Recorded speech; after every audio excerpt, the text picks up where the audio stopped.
Good morning, everyone. Good morning. Wanted to cover a cool topic this morning, right before I work out here. But last night, just to share something kind of fun. So last night, our massage therapist here in the clinic actually does improv. And last night he invited us to go watch his improv show, which the majority of our clinic staff went to go see him on a Saturday night. It was pretty funny, pretty witty.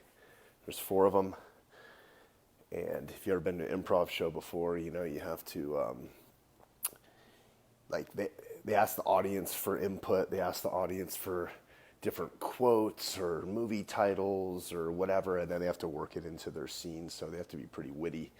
They have to be quick on their toes, and I was just thinking, that has a lot of commonality, I think, behind being successful in chiropractic, because you have patients that say things, you have patients that say things to staff, you and your team has to be like improv, like quick.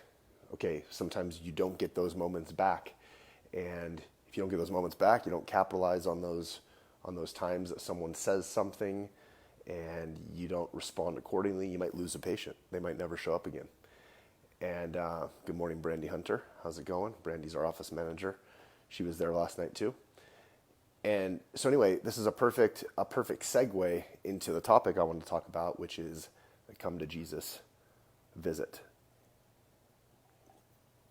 And I'm not just talking about this because it's Sunday and it's a church-going day. This actually has nothing to do with that.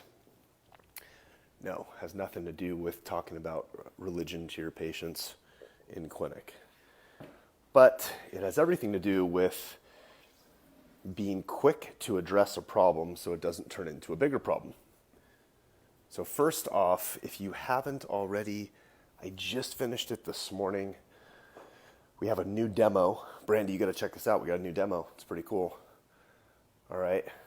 I started recording it yesterday. So basically, a demo is I take a screen share inside of our program and I run through it as quick as I can, and it takes about 30 minutes. And for those doctors who have followed our stuff and they want to know what the program looks like, they don't know if it's going to work for them. That's why we made a demo. We found that to be really useful. It's answered a ton of questions for people. It's free. You can get access to it. So if you go to demo.movenowyou.com, you can check out the demo. There's a link up above. Again, it's demo.movenowyou.com. And if you don't have time to watch it now, it'll send you a couple reminder emails with a link to get back into it. But yesterday I was trying to record this demo. I have a few stories I want to cover. So yesterday I'm trying to record this demo, and I sit down behind my computer, I have everything mapped out on my screen, ready to go. I have some slides with some talking points of things that we hear from other doctors that we talk to, so some things I wanted to address and answer questions. And I start recording it, and it's perfect, and I'm like 4 minutes in, and then all of a sudden it starts getting really, really windy outside. Okay, and I kind of pause for a minute, and I figure, okay, I'm just going to edit that spot out where there's this extreme wind sound. And all of a sudden I look outside, and there's like debris and stuff floating down the street.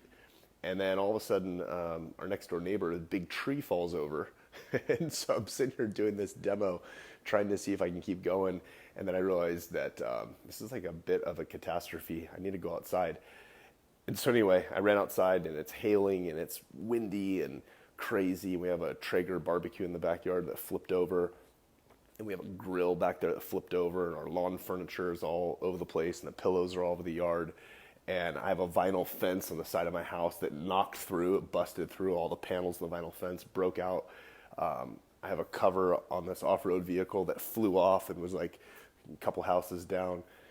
So anyway, it was pretty nuts. But I finished recording the demo after that. We went to this improv thing, and then this morning I finished up editing that video. I just put it up. So if you want to check it out, check it out. It's a good little run through of the whole course. But what I want to talk about, that was a long intro, but what I want to talk about was the Come to Jesus visit. And if you are not doing this Come to Jesus visit, the CTJ, if you're not doing it, it's costing you. It's costing you a lot of issues. Maybe Brandy can chime in here on a message. Hey, Brandy, I wonder if I can add you on a Facebook Live. Are you Facebook Live ready right now? I'm going to try this again. I tried this last week, and it didn't work. I'm going to see if it even lets me invite you. Okay, I'm inviting you. Let's see if it brings you on camera. Last time we tried this, I was trying to bring Brandy on to give some insight. She helps with all of our doctor support and staff training, and it wouldn't add her. So it says adding on my end, Brandy. Let's see if it brings you on. She's probably thinking, I am not Facebook Live ready right now. Why are you trying to do this to me? But it might not work anyway. It says adding. Okay, I'll just keep going and we'll see if it works and Brandy can add on this. So here's what the CTJ is. The come to Jesus visit is when you are calling a patient on the carpet when they deviate from what they're supposed to do. Meaning, we set a precedence with our patients for them to be successful in care. They're starting care with you because they want to get results, right? Well, they have to show up to get the results. They have to do their part to get the results. And in your clinic, especially when you follow the systems that we teach, you have a finely tuned machine that is orchestrated through whether you just have a couple of staff or numerous staff, but everyone is prepared to be able to deliver this excellent service to a patient that comes in that day. You as the chiropractor are ready to check and adjust them. You have an exercise team that's ready to teach them some new protocols and take them through the belt system of functional movement. You have other staff that's checking in with them, seeing how their 12-week transformation is going. And so you have all these things laid out, and your schedule is tight and put together methodically, and then your patient, no call, no shows. They don't show up, okay? Now, that's not good. And I'm just curious out there how all of you are addressing no call, no shows when someone doesn't show up. What's your process? For us, that's like a red alert. That's a big deal. If someone doesn't show up for an appointment, they no call, no show, we immediately go into like red alert, okay? I think I just said that. And we have a process of then addressing that to get them back on the schedule, figure out what went wrong. So it can be a no call, no show. It can be a last minute cancellation. They call 10 minutes before their appointment. They say, hey, I can't make it in. Something came up. I got stuck at work. I couldn't get away. I had an emergency. I was sick. Family issue. Those are typically the things that people say, whether it's true or not, but they say that to save face. Because what they don't want to just admit to you is, I forgot. Okay? If they're honest, they might. Sometimes there are family issues and there's emergencies and stuff, so I'm not saying that never happens, but it's just interesting when you track this, you find out that a lot of people don't want to tell you that they were just irresponsible and they didn't do what they said they were going to do, which unfortunately is kind of a lot of people out there. So that's why you have to put systems in place to make sure that that doesn't happen, or when it does happen, you call them out on it very quickly so you can start to help them develop new habits so they don't do that. Just like you're teaching them new habits on home care and spinal correction and spinal rehab and eating better and just taking care of their overall health, you're also teaching them how to be more responsible and take responsibility. And believe it or not, a lot of grown adults never learn this. They need to learn this. No one else calls them out. No one holds them accountable. So they live their life flaking on people left and right. That's what the CTJ is all about. It's not allowing that to happen. So back to what I was saying, you have everything set up, finally orchestrated, awaiting that patient to arrive in your clinic, and then they no call, no show, or they call last minute and cancel, whether they give you a real reason or a made up reason, whatever. The very next visit is now flagged on our schedule in white. White means that we have to click into that visit and read the note in there, and it means some kind of very deliberate action needs to be taken, and it's like all hands on deck. The whole team needs to be very aware that something's up. And a lot of times a white visit indicates that we flagged it as a CTJ, come to Jesus visit. So what does that term come to Jesus usually mean? It's like when someone has a revelation, right? It's like someone hits rock bottom and you have to snap them out of it. You got to pull them out of it, okay? It's like when there's an intervention. So that's essentially what we're doing for these patients is, and We don't do it after they've habitually missed an appointment 2 or 3 or 4 times. Here's what you'll realize. The people that make appointments and are responsible will typically consistently make appointments and be responsible. The people who miss appointments and mess up your statistics and screw up the flow in your clinic and screw up the percentage kept appointments statistic, which is a very important one, they will habitually do it unless you do something. So we don't wait for them to do this more than one time. They do it once. They've already been taught how things work in the clinic and why it's so important for them to keep their appointment and making up missed appointments and how all that stuff works. We do that in the clinic objectives part of our day 5 visit when someone's starting their corrective program. So we set down the ground rules. Then let's say 3 visits later, they call last minute, they miss an appointment, they do something. Their very next visit is a CTJ. What do we do in the CTJ? We have a couple things printed out for them ready to go. When they come into the clinic, we have their clinic objectives form that they signed. We scan it, they have the original. We print that out just to remind them what they agreed to, just to remind them what the rules of the clinic are and why. It's for their benefit. It's not to reprimand them, it's to remind them and try to find a solution. Then we also print out a copy of their schedule, their signed schedule. They have initialed their schedule, so they pre-schedule out their visits. We print this out, show it to them, say, does this all look good? And we have some processes in making that very smooth. They initial it, we scan it, we put it back into the file. They keep the original. So we print out that scanned version. So we have 2 main documents, the clinic objective signed, their schedule signed, and it's there, ready to go. When they come in, before they start any care, we have someone who is assigned to be able to pull them aside, and they pull them aside.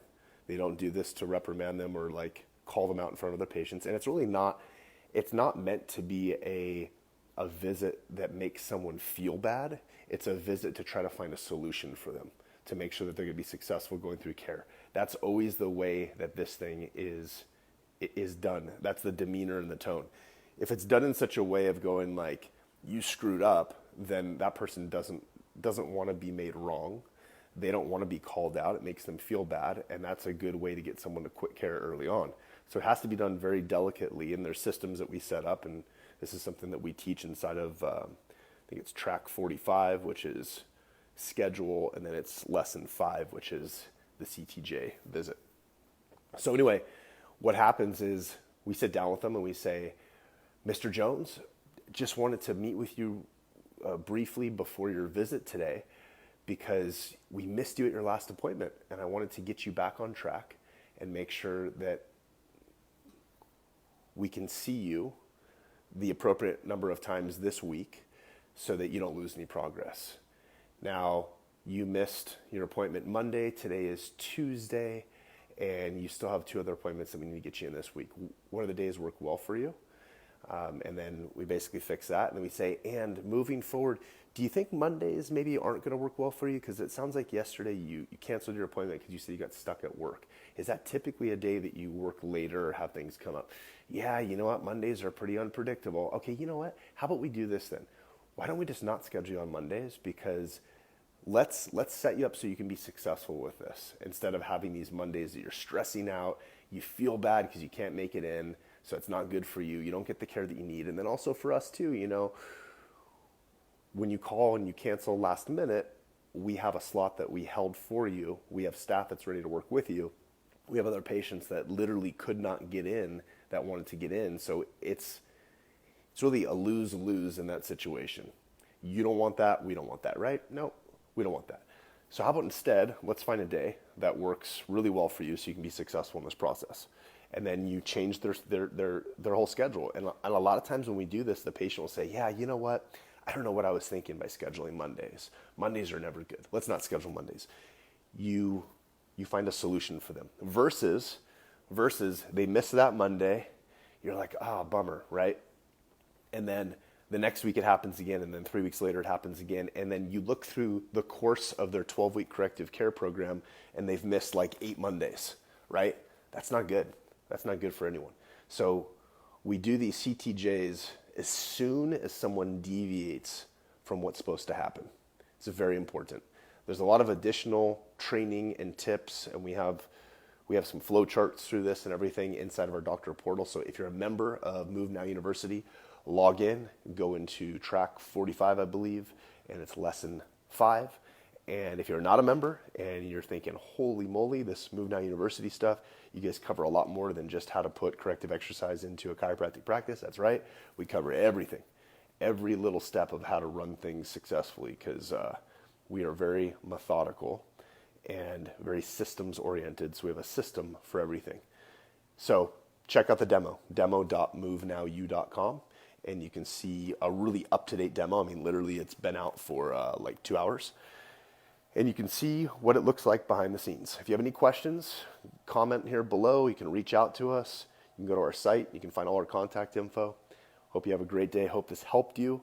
Comment below. Let me know if this is helpful at all, or how you're handling this right now when someone deviates from their plan. I'll be curious to get your feedback. We'll talk to you soon.